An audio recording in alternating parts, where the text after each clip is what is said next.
Son ya las 7 de la mañana con 1 minuto, 7 horas de 1 minuto en todo el Ecuador continental, 1 hora menos en la región insular en esta fría mañana de día lunes, inicio de trabajo en la presente semana.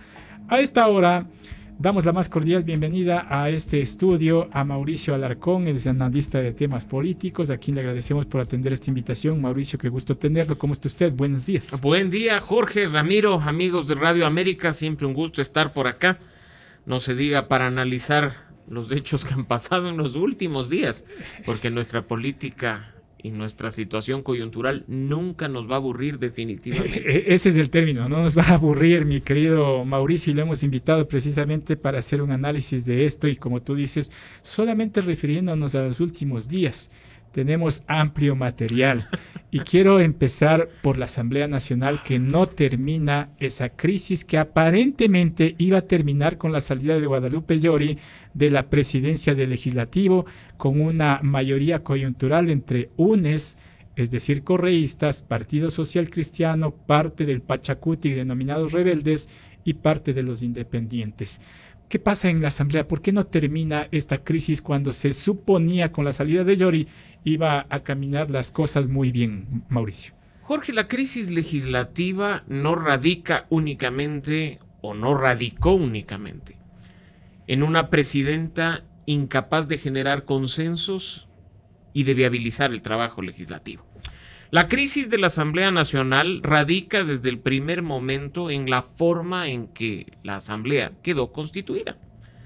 Una primera mayoría, una primera fuerza política del candidato perdedor de las elecciones presidenciales, me refiero al movimiento correísta, y bloques que tampoco pertenecían al partido del presidente de la República a continuación, me refiero a Pachacutic y a la Izquierda Democrática. El partido oficialista o el movimiento oficialista obtuvo apenas 12 curules, que ni siquiera le permitía tener bancada propia. O sea, el problema es el capital político del gobierno. Punto clave. Esos 12 legisladores tuvieron que sumar aliados de movimientos locales, no independientes, sino representantes de movimientos locales, para crear una bancada que les permita al menos tener un vicepresidente en la Asamblea y un vocal en el CAL. El vicepresidente, hoy presidente de la Asamblea, a pesar del proceso, se les fue. Le votaron de la bancada oficialista. Y ahora su vocal, después de un incidente con otra vocal, en vías de un proceso disciplinario. Pero dejemos lo que corresponde a la cúpula de la Asamblea Nacional para ver lo que ha sido la Asamblea en sí. La Asamblea con mayor número de camisetazos en el menor tiempo durante los últimos años. 22 casos de transfugismo, teniendo el primero días antes de posesionarse en el cargo, y precisamente de la segunda fuerza política, de la de Pachacutic. Una asamblea que consensuó una agenda, a la que le llaman minga, para aprobar una gran cantidad de leyes que para muchos son prioritarias para el país, pero que pasado el primer año se queda a medio camino, porque era más importante aprobar resoluciones sin sentido y sin efecto alguno, o simplemente armar relajo en las comisiones o en el pleno de la Asamblea Nacional, como sucedió en algún momento, hasta apagando la luz y los micrófonos. ¿Qué demostraba eso? ¿Agendas particulares? Pero por supuesto. ¿O acaso no es una agenda particular la forma en la que la señora Llori se aferra al poder? ¿O acaso no es una agenda particular lo que ha venido haciendo el bloque correísta de tratar de hacerse ahora de cargos que, aunque le correspondían de alguna manera por la coyuntura del inicio del periodo, no se lograron? Las ambiciones personales son las que nos tienen en este punto en una asamblea que no tiene credibilidad, en la que la ciudadanía no tiene confianza y que no cumple con su trabajo. ¿Y allí cómo logramos la gobernabilidad tan cacareada? Bueno, ¿a quién le corresponde lograr la gobernabilidad? ¿Quién necesita esa gobernabilidad? El Ejecutivo. Por muy hiperpresidencialista que sea la Constitución, el presidente necesita de la Asamblea Nacional para determinadas acciones. Pero ¿cómo logramos consensuar con una asamblea muy fraccionada y con agendas particulares que tú dices? Punto número 1, Jorge, que es importante hacer memoria. Cuando el presidente logró su pase a la segunda vuelta, entre febrero y marzo, recordarás tú el problema que se armó entre febrero y marzo de 2021, ya sabía que iba a tener una asamblea en contra. Y él nos dijo a los ecuatorianos que estaba incluyendo en su plan de gobierno algunas acciones que no requerían de la Asamblea Nacional para poder viabilizar las propuestas que había hecho en campaña. ¿Dónde está ese trabajo? ¿Dónde están esas acciones? ¿Cómo puede ser posible que no se alcance resultados en algunos temas tan sensibles como el de la inseguridad, como el de la falta de empleo o el de la crisis económica, y se le acuse a la Asamblea de ser el problema cuando ya se anticipaba que lo iba a hacer? ¿Quién debe buscar la gobernabilidad entonces del Ejecutivo? ¿Lo ha hecho? No. Porque gobernabilidad no es llegar a un acuerdo de última hora en la sesión inaugural para conformar el CAL y poner autoridades o armar comisiones y decir aquí está. Pero alcanzar gobernabilidad, Jorge, es incluso, sabiendo que tienes 12 legisladores, construir los proyectos de ley con la participación activa de aquellos que van a resultar claves al momento de aprobar la norma. Pero por el escenario que vivimos se dio lo que el mismo presidente de la República denunció de manera pública, es decir, que hay legisladores de algunas bancadas políticas que piden algo a cambio. Y esa ha sido la triste historia de nuestra representación legislativa durante los últimos 43 años de democracia. Lamentablemente. Que inclusive anteriormente era con obras, ¿no? Que lo podían mencionar. Pero mira, Ramiro, no ha pasado de la pataleta. ¿Por qué acá no estamos, por ejemplo, preguntándonos si la Fiscalía ha avanzado respecto a la investigación de los 5 legisladores que, según la carta del presidente, le habían pedido favores para votar por la ley de productividad? Lindo hacer una pataleta en video, lanzarla en redes sociales, decir miserables, corruptos, o decir que la Asamblea no se... Si te están, denuncia. Caso contrario, el Ejecutivo también entonces empieza a formar parte de esa espiral de corrupción, ¿no? A mí me ha sorprendido, y ustedes deben haberlo visto, que en un canal de televisión nacional el presidente de la República abiertamente habla incluso de las cuotas que se pueden entregar en caso de querer lograr acuerdos. Yo no digo que alcanzar acuerdos sea malo, no digo que negociarlo sea malo. Satanizar el acuerdo político es lo equivocado, pero que se lo haga de manera transparente. Que salga el presidente de la República y diga, por ejemplo, miren, a mí el tema de la seguridad me desbordó. Y en mi círculo cercano no encuentro a nadie capaz de llevar a cabo las acciones que sean del caso, y creo que este ministerio, hasta por un acuerdo de gobernabilidad, le corresponde, yo que sé, al Partido Social Cristiano, así es que, pero que lo hagan de manera transparente. Pero pues eso sería reparto y caer en lo mismo de siempre, Mauricio. Y yo no digo que no sea reparto y que no sea caer en la misma mala práctica de siempre, pero, de nuevo, es la forma que en este momento tiene el gobierno nacional para alcanzar algo de gobernabilidad. Pero esto también no indica la debilidad de los partidos políticos, porque hay partidos que son una sola persona, ¿no? Y al parecer, creo, no tiene los cuadros ni el elemento necesario para que le ayude a gobernar. Y espérate a ver las negociaciones que se darán, Ramiro, a propósito de las elecciones seccionales que están a la vuelta de la esquina. Porque efectivamente hay movimientos políticos que son una persona. Pero mira que esos movimientos políticos que son una persona hoy ocupan ministerios. ¿O quién es Marcelo Cabrera? ¿No es un movimiento político de una provincia básicamente anclado en una persona? Y hoy es ministro. Esa fue la capacidad de negociación que buscó el gobierno en un inicio. Mira cómo quedó conformado el gabinete inicial, sino con personas que en su gran mayoría no correspondían al partido de gobierno. Entonces, eso es lo que vamos a ver ahora, incluso, como digo, de cara a las seccionales, donde la negociación estará a la orden del día, porque no nos olvidemos que un buen número de nuestros asambleístas va a buscar un cargo a nivel local. Querrán ser alcaldes, prefectos, viceprefectos, y estarán ahí listitos para negociar. Y veamos cómo queda también después la asamblea con tanto suplente que llegará y que no se sabe ni siquiera quién representa. Mauricio, si hablamos de líderes de organizaciones políticas o dueños o caudillos, como quieras tú ponerlo, ¿se entiende entonces que hay que negociar con los líderes de esta nueva mayoría coyuntural que es el del Partido Social Cristiano, el señor Jaime Nebot, del correísmo, Rafael Correa, y se le ubica como líder de los rebeldes a Leonidas Issa? Yo creo que hay que hablar con todos. Hablar no es comprometerse. Ojo, de nuevo, dejemos de satanizar el diálogo. El diálogo es necesario en un país fracturado, polarizado y quebrado por las ambiciones y las voracidades políticas. El diálogo tiene que darse, pero un diálogo transparente y pensando en los ciudadanos.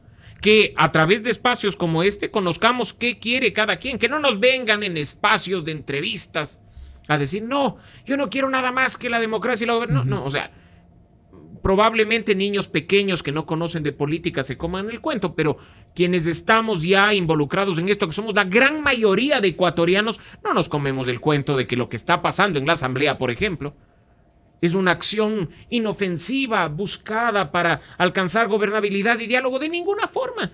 Sino por qué se están moviendo las fichas como se están moviendo, sino por qué se inician procesos similares disciplinarios para reconfigurar el CAL. ¿Por qué no se está diciendo, si tanto les preocupa la norma, que la izquierda democrática en el CAL tiene una representación que no le corresponde porque no es más una bancada? Pero no, como es aliada, en este caso en las votaciones, no le topemos a la vocal del CAL. Entonces, estas ambiciones son las que desfiguran la posibilidad de llevar a cabo un diálogo que es vital en este momento en beneficio de los ecuatorianos. Pero Mauricio, tú y yo sabemos que cualquier diálogo, por más transparente que sea, y llegar a acuerdos va a ser primero difícil, y esos acuerdos es lo que se dice ante la prensa nacional, pero por abajo se operan otros acuerdos, pues. Ah, por supuesto. Y ahí es cuando los ciudadanos entramos en acción, Jorge.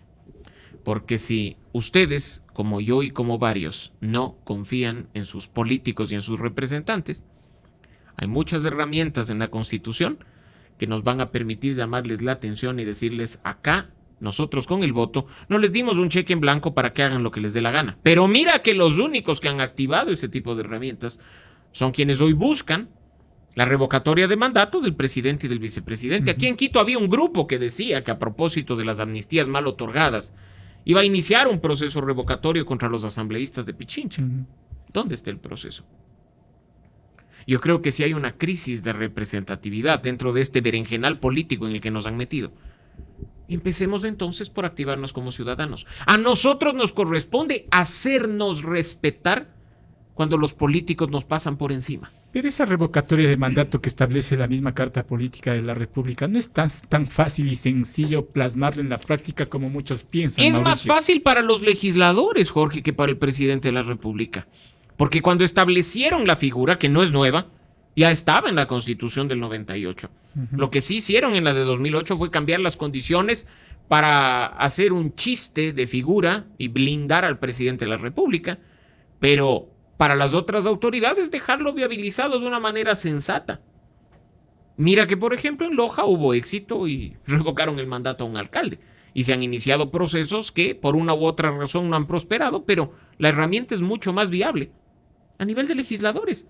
Hasta la cantidad de firmas que hay que recoger a nivel local es supremamente menor que aquella que se necesita para, en este caso, el proceso revocatorio para el primer mandatario. Pero ese sería más complicado todavía, porque ahora mismo está en marcha ese debate cuando tiene que aprobar algunas instancias para llegar al presidente de la República. Por supuesto, y no es un proceso como muchos del fin de semana también, y esto forma parte de la crisis política, han tratado de hacer creer que ya está viabilizado el tema. No, lo que ha pasado es que han solicitado iniciar el proceso, se ha corrido traslado de ese proceso al presidente de la República, quien va a contestarlo. Y será el Consejo Nacional Electoral el que diga si tiene razón el solicitante o si tiene razón el presidente de la República. ¿Pero tú crees que tiene asidero un incumplimiento de funciones? Porque el presidente de la República fácilmente puede argumentar de que está en su primer año y tiene 4 años para su cumplimiento. A ver, en el caso del presidente de la República, no nos olvidemos, Jorge, que el Código de la Democracia, cuando inscribes tu candidatura, te dice que tu plan de gobierno no puede ser presentado sin una programación anual. Difícil no es demostrar un incumplimiento. El tema es con qué objetividad estás analizando tú el incumplimiento.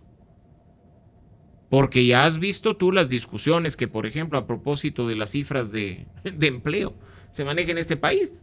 Unos que dicen estamos fregados, el desempleo es altísimo, y salen otras cifras y te dicen no, hemos generado más plazas de empleo. Entonces ahí viene el tema. Con los legisladores es mucho más fácil, porque los legisladores no pueden hacer otra cosa que legislar y fiscalizar.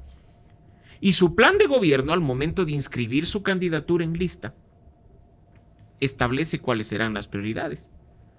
Pero incluso, Ramiro, ojo con este detalle, incumplimiento de funciones es cuando te eligen para una curul y ni siquiera asistes o dejas a tu suplente, pero sigues cobrando el sueldo, ¿no? Eso también es fácil de mostrar con datos. Cuando iniciaba este gobierno y las primeras buenas noticias eran, por ejemplo, que disminuía el riesgo país, se lograba una estabilidad, pero desde los primeros meses se hablaba de una muerte cruzada, ahora se habla de una revocatoria. Toda esta inestabilidad perjudica, ¿qué tanto al país? Perjudica totalmente, Ramiro, porque aunque los ciudadanos crean que no comen democracia, es gracias a la democracia que comemos, pues.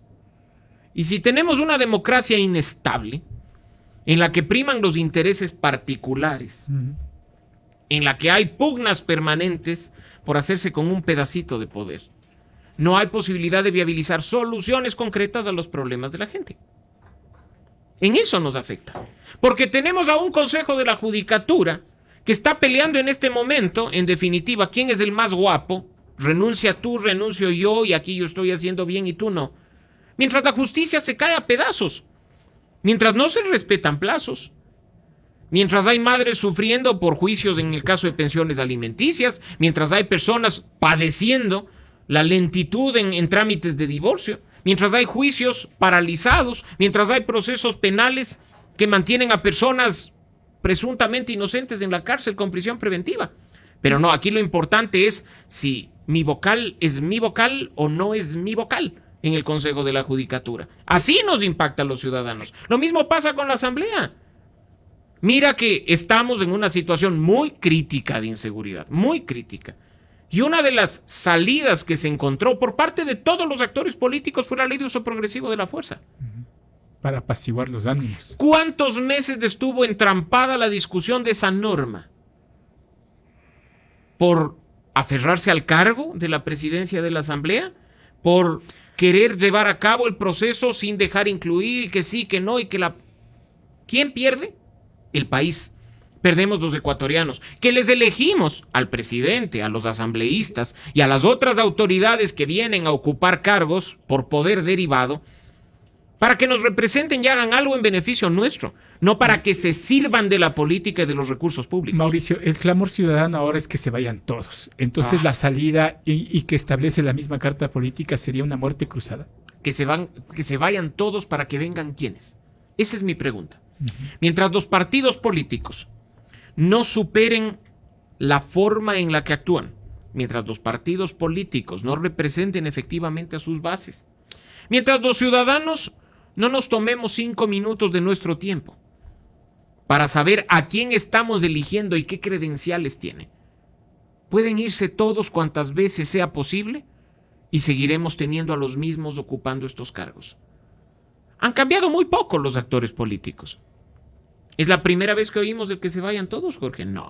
Tú recordarás que esto es una y otra vez. Y yo veo en algunos puntos clave de la política nacional a los mismos actores que estaban en el retorno a la democracia en 1978. 1978. Pero esto van a ser 44 años. Pero esto pasa también, Mauricio, porque los mismos actores políticos hacen las leyes a conveniencia. Por supuesto, por supuesto. Código de la democracia, un ejemplo.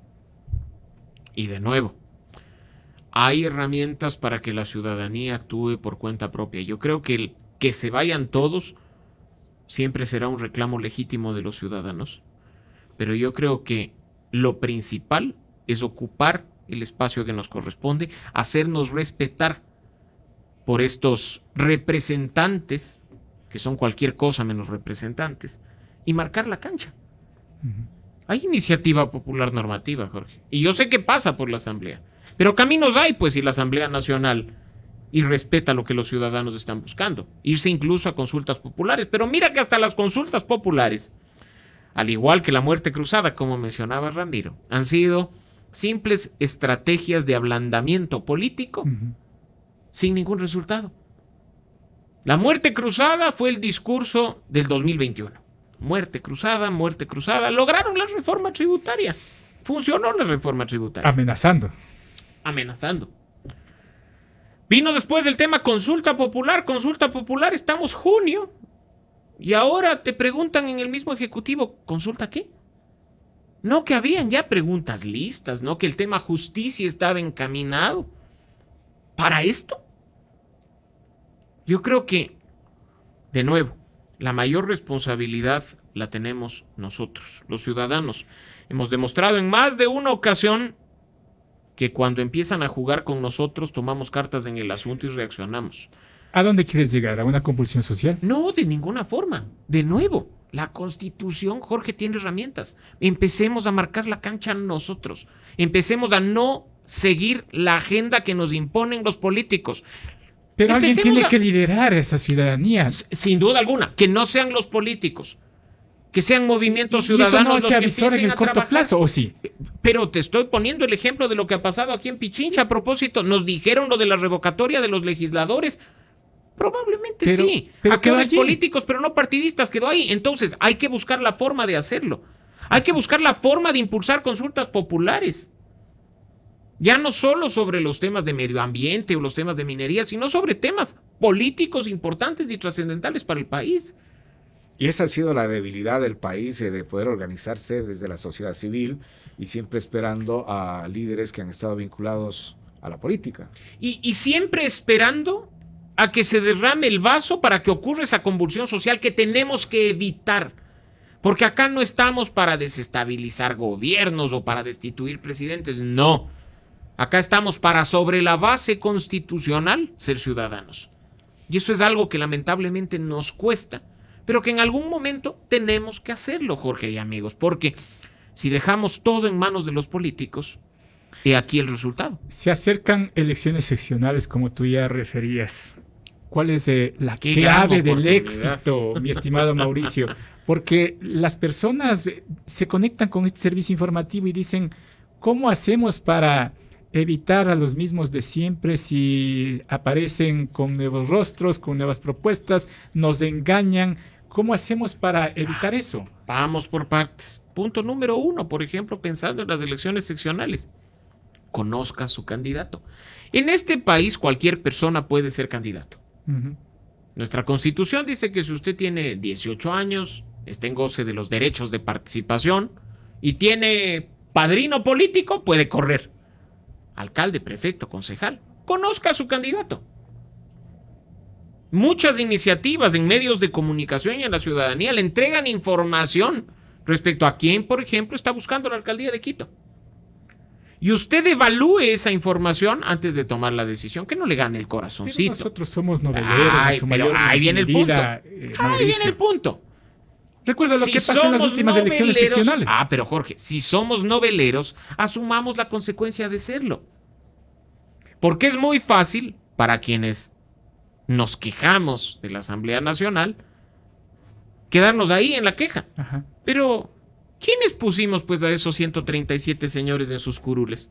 No fue ni el Espíritu Santo ni un platillo volador, fuimos nosotros con nuestros votos. Y en gobiernos seccionales igual.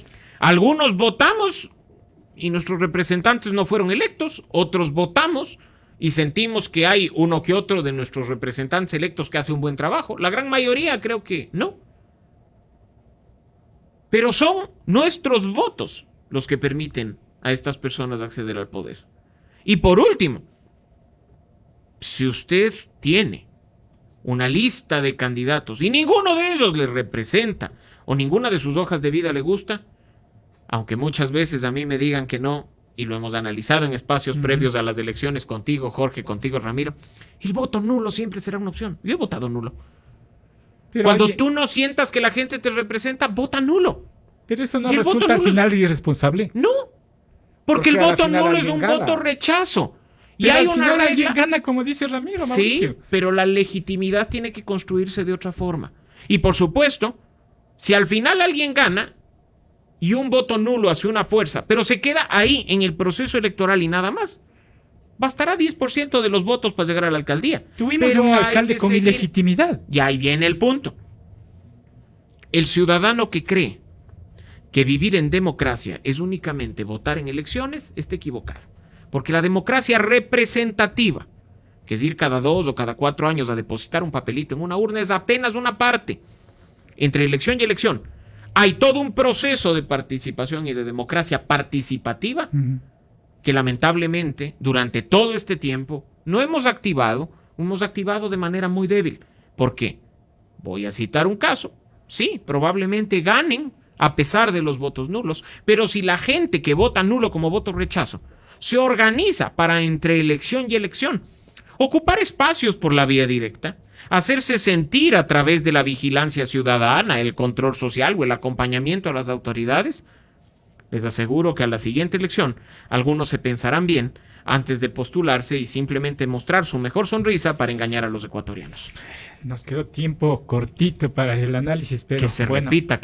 Algo logramos cubrir y estaremos haciendo análisis de estos constantemente porque se vienen elecciones seccionales y hay que abrir los ojos a la ciudadanía también. Y porque, Jorge, lamentablemente la crisis no refleja en este momento una salida.